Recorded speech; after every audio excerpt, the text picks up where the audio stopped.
I'm going to give you guys not only the video as entitled, but also want to catch up on what's been going on with my vegan undertaking.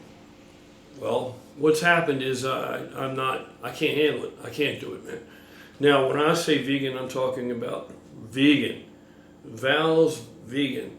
So she considers products around the house, cosmetics and toiletries and, hygienic stuff and cleaning solutions, stuff she uses to wash clothes with, everything she takes into consideration and looks for hidden animal components. That's vegan. Not just the eating, but it's an entire lifestyle.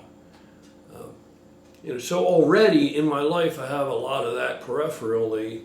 Living with Val, I have a lot of the products that do not include the animal factors, and that's pretty good. I'm glad of that. That's neat. I don't have to think about it. It's a no-brainer because she has already been doing this so long. She knows what's up and how to do it. But the eating component, it's not for me. It's just not for me. I can't do it. I gave it a fair shake. I gave it a fair shake. What I've landed on now is that I can be a vegetarian. Like I have my niece who I just saw over this holiday. She's a vegetarian. Now, I could do that. But a strict vegan, I can't do that because it's not supporting my lifestyle as I choose to live it. It's as simple as that. I can't do it. I can't do it. Now, as a vegetarian, if I allow myself dairy, and I know everybody's going, oh my God, not dairy. If I allow myself dairy and eggs, I can exist on that in my immediate state and maybe improve upon my physique with that. I'm telling you right now that these guys that are really big, I'm talking about really big. I'm not talking about, if you've met me in person, then you know what I'm talking about. And not just on the video where you really can't really tell a whole lot, about height and width and thickness and all that shit. These guys that are really big guys that are vegans, I don't know how the hell they're doing it. I don't know how they're doing it because I don't know if these guys are even that big. I think that, of course, it's an illusion. When you're cut, you're going to look bigger. Compared to regular people, yeah, some of those guys are big. They're big. They're big, muscular guys. But I'm a little bigger than that, and I'm not ready to be smaller than that. I've already come down from back in the day. I came down and was happy and content walking around 274, 275 year round in decent condition. And then, I don't know, probably 5 years ago now, or whatever it was, I had this slap tear, blew the shoulder apart and tore it apart. And then, I just started giving it a lot more thought, and I decided I don't want to walk around weighing that much anymore because I think that it's the weight, and I think that 300 pounds of muscle, I think that's unhealthier than being 300 pounds in basically fat because of all the extended capillary system that has to feed that muscle and, the higher strain on the heart, treating the heart as if it's an industrial pump, which it isn't, So I've come down from that, and I haven't been any heavier than I like to stay around 250. Some people, they think I'm over 250, but usually I like to be around 250. And the past 30 days or more, as just trying to be as vegan as I can be, it wasn't working. I wasn't able to get the protein I need, and then the protein that I was getting in totality, it's not like a gram for gram exchange, at least not in my body. I didn't see that. If I decide I need 200, 250 grams a day minimum, and I get that with plants, if I get that with plants, which is a huge undertaking in itself, but if I do get that with plants, it's not the same. My body doesn't utilize it and make as much out of it coming from plants as it does if there are animal sources in there. It just doesn't. The quality, the value of the actual protein itself in as much as it relates to building muscle and maintaining muscle. Can you do it? Yeah, there are people that do it. But I'm sorry, I'm not going to accept anybody debating that the quality of the protein from a protein efficiency ratio standpoint is as good or as high or it's as assimilable percentage-wise as an animal protein. It's just not. And maybe if the learning curve, if I allowed myself even longer, maybe. But there were too many drawbacks for me. I was much, much, much more bloated, eating all those plants to try and get these numbers than I was for the past, God knows how many decades, drinking like almost upwards of a gallon of milk every day. Yeah, much more bloated than with milk. I'm that much bloated with, much more bloated with plants. So it's quite uncomfortable. Part of that could be I don't have a gallbladder. You would think that I need the gallbladder to digest animal proteins and animal fats, but I don't seem to have any problem with that. But the plants, big problem. So does that play into it? I don't know. I don't know. Maybe it does. Maybe it doesn't. But I just, I can do.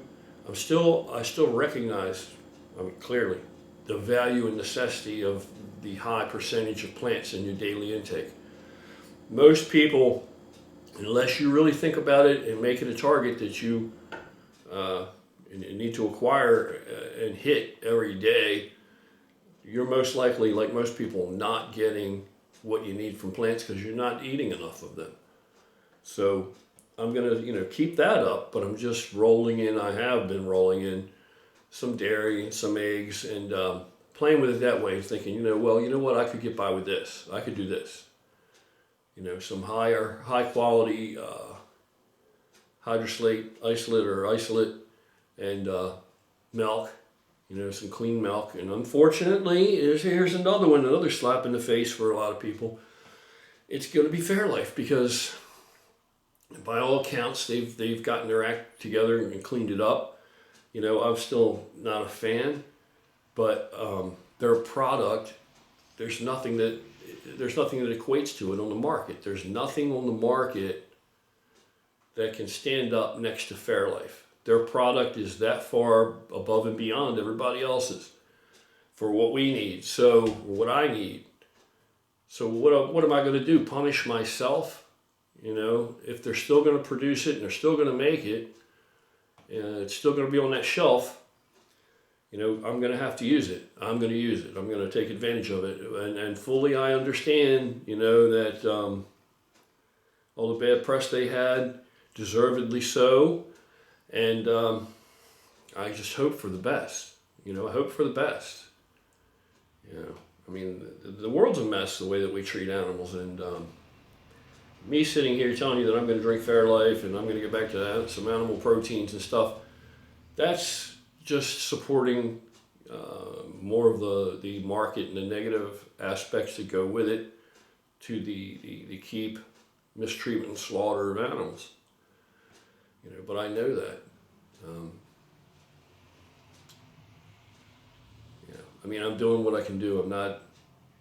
I had gotten off of red meat for like 6 years, and I have been back to eating some red meat, but I'm going to discontinue that, and I'm just going to settle in and see if I can't live life as a vegetarian. Maybe down the road I'll revisit, pure veganism, maybe. But I don't see how you're going to walk around with the amount of muscle that I carry with just plants. I just don't see it. Literally, it would be, maybe it's possible. I'm not going to say it's impossible, but you would have to eat plants. You would make a job out of eating plants every day. And then can we process that huge load of plants? Literally, you guys have no idea if you really think about it. So for me, fell short. Can't do it. Not going to do it. Veganism, vegetarianism, yeah, that's much more likely that I can maintain that approach to eating. So that's where I'm at with that. I want to talk about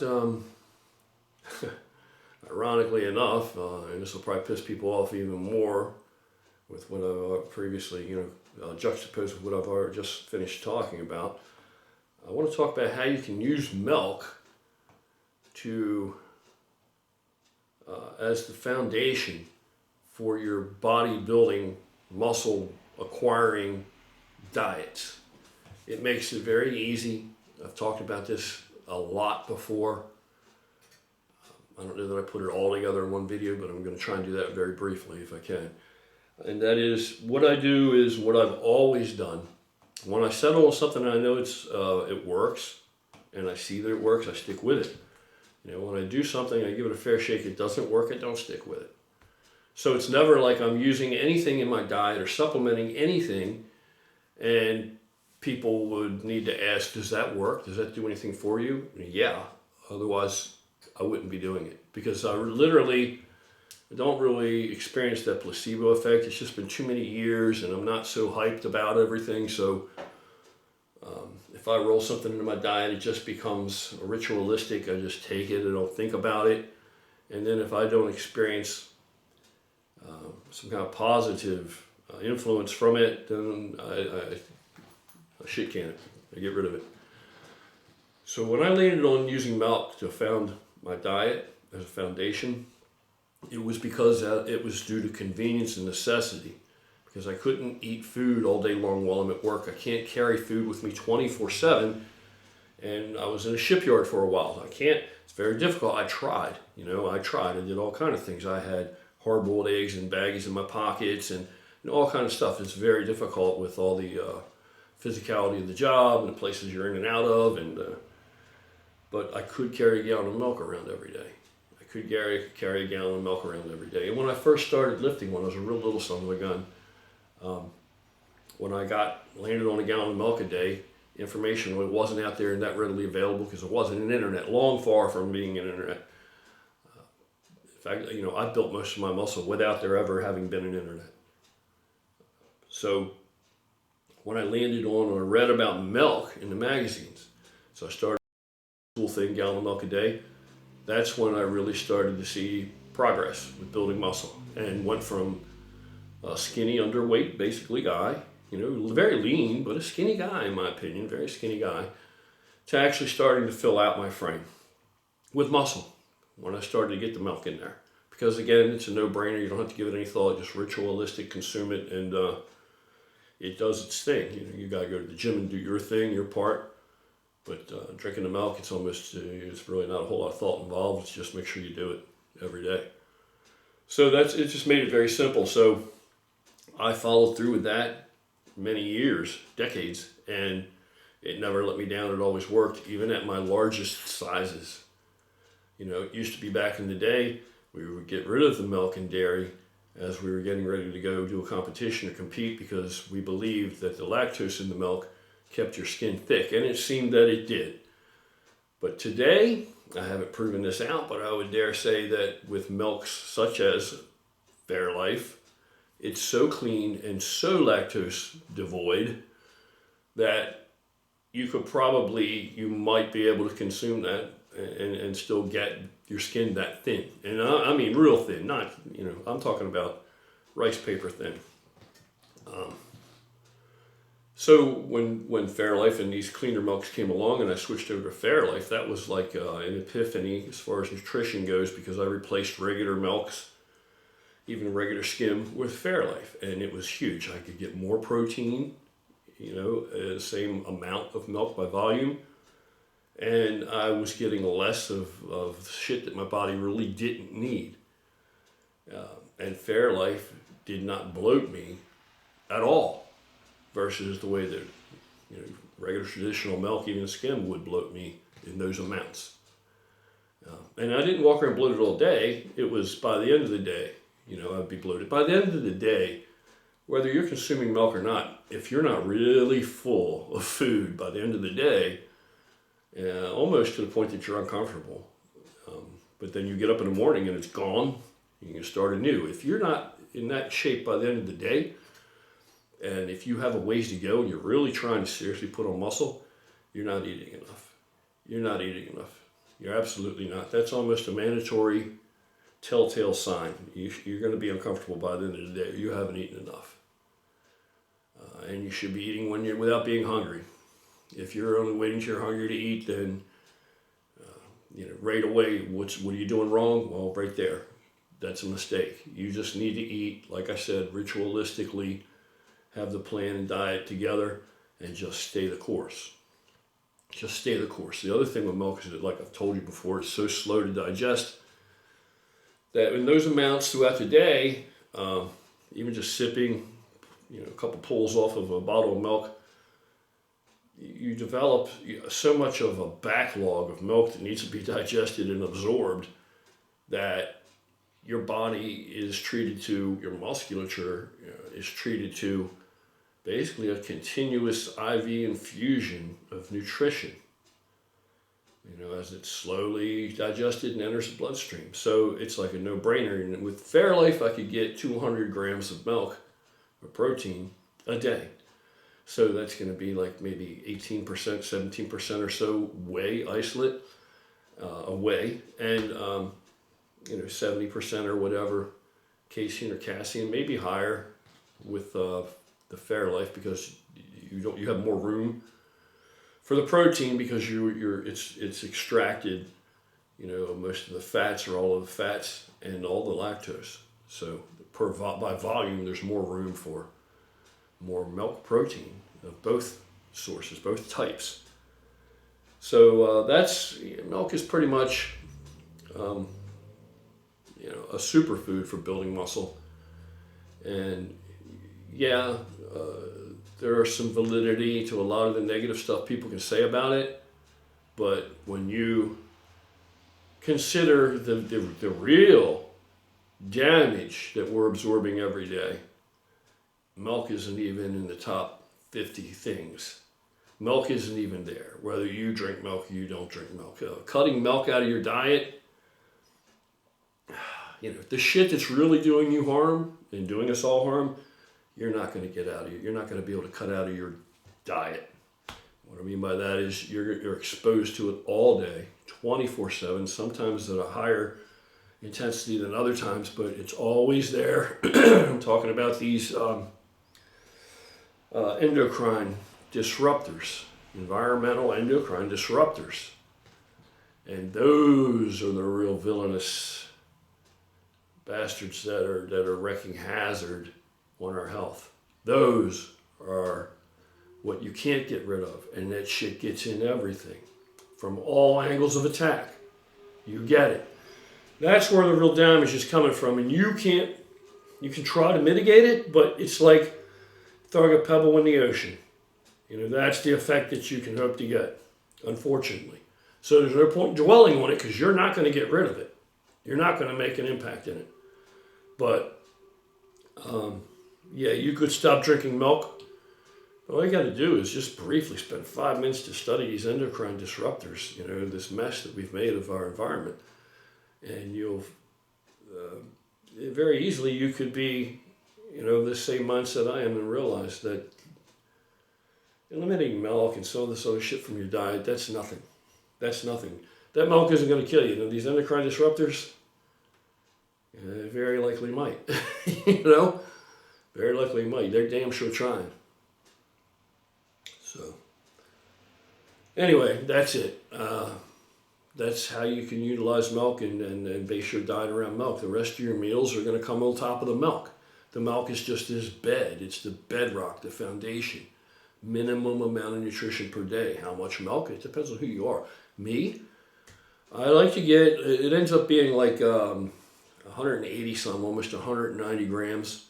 If I consume 2 of these 1.5 liter bottles of Fairlife a day, so it's 3 liters of milk a day, less than a gallon now, and I get almost 200 grams I can count on without even thinking about it, just from drinking that milk. Then I can plan my meals above that, over top of that, my breakfasts and my lunch and my dinner, a couple of snacks here and there, some yogurts, some, whatever I put in between the meals. So all the food, it's not going to replace the food. It supplements your nutritional intake right there along with the food. And if you can pull that off, then you're going to see some gains. And that's if that's what you're really trying to do. And if that's what you're really trying to do, and you're afraid because of the demonization of milk, there's probably a lot worse if you're really trying to get there that you're going to subject your body to, that you have full control over, besides just drinking milk. And if you're lactose intolerant and you're thinking, I can't drink milk, have you tried something like Fairlife? It is truly, lactose-free milk isn't lactose-free. It doesn't have to be. There's just a minimum amount that can still be allowed. It can't surpass this minimum threshold found in the milk, and then you can call it lactose-free. But with the techniques that company uses, that milk is, I know people that are lactose intolerant that can drink the shit out of Fairlife, no pun intended. So if you're lactose intolerant and you're saying, well, I can't drink milk, well, have you tried Fairlife? So that's it. I'm not trying to be a commercial for the company. I certainly don't approve of what they have done to deserve the bad press relatively recently in the news. Don't support that whatsoever. And I hear people out there now, well, you're supporting them if you're buying the product. Yeah, I am, but I'm one guy. I'm over the hill, you know what I mean? And it's just, I know that going in, and I accept that responsibility. It's not like I'm trying to shirk that or be hypocritical. I'm just saying straight out, yeah, I don't approve of those things. Supposedly they've cleaned up their act. How do I know they did? I didn't know they were lying to begin with, or I didn't know this shit was going on behind closed doors in the first place. If the guy that owns the company apparently didn't know or claims he didn't know, how the hell would I know, or anybody else is just picking their shit up and buying it in the grocery store? So they say they've cleaned it up. Hopefully that guy's on the job now, paying more attention, or has put procedures and checks and balances in place to make sure that's the case. The whole thing with the treatment of animals in our society is a mess anyway. It's totally. But Christ, if now we got the bubonic and pneumonic plague making a comeback in China. So how long do you think it'll take before any of that gets over here? You don't think any of that will get over here at all? It depends what happens there. If they don't squash it real quick. So we got that to look forward to. Yeah. Bubonic plague, drinking milk, and buying Fairlife products. I think while I'm still here, before I got the bubonic plague and shit, I'll go ahead and drink some of their milk. So that's it. You guys do whatever you want to do. Do what your conscience. Let your conscience be your guide.